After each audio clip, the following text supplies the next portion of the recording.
Қазақстанда жүріп орысша сөйлеп жүрген жастарға айтарым, сіздерге орысша сөйлеу сондай бір мансап па, жоқ үлкен бір атақ абырой ма?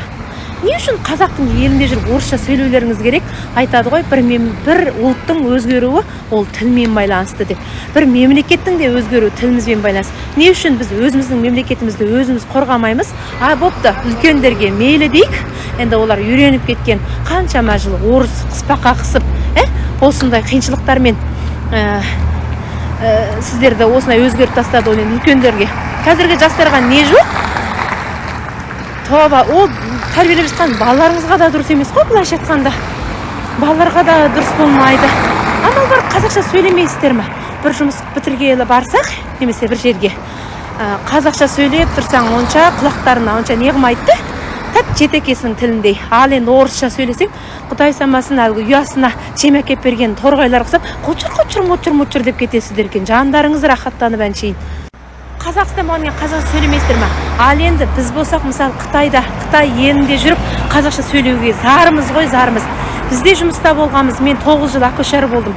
Жұмыс орнымда тұрып, бір қазаққа өзіміз, екі қазақ бір-бірімізбен қазақша сөйлей алмай кетеміз ғой.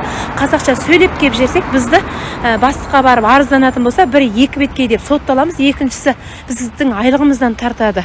Түрлі түсті қысымдарға алғандық себепті амалдың жоқтығынан тілдерімізді күрмелтіп отырып, қытайша сөйлейміз. Ал енді орай бола қалса болды, екі қазақ бір-бірімізбен қазақша сөйлесіп аламыз. Енді сіздерге не жоқ?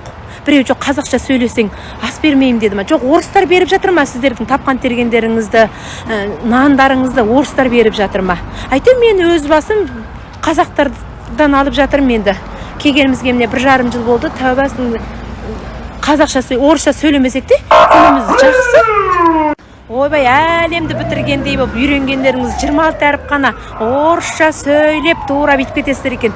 Бір өмірімізді жұмсап мінекей 5000 әріп, Қытайдың 5000 әрібін үйреніп келдік қой.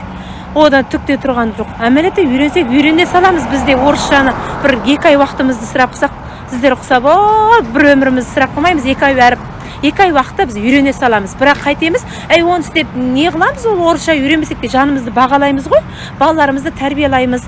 Мемлекетіміз болса қазақ деп түсіп отырмыз. Ал енді Қытайда амал жоқ, қытайша үйренеміз. Өйткені бүткіл жұмысқа қытайлар орналастырылады. Қытайша білмесең, нең аяғын нан тауып та жей алмайсыңдар ғой.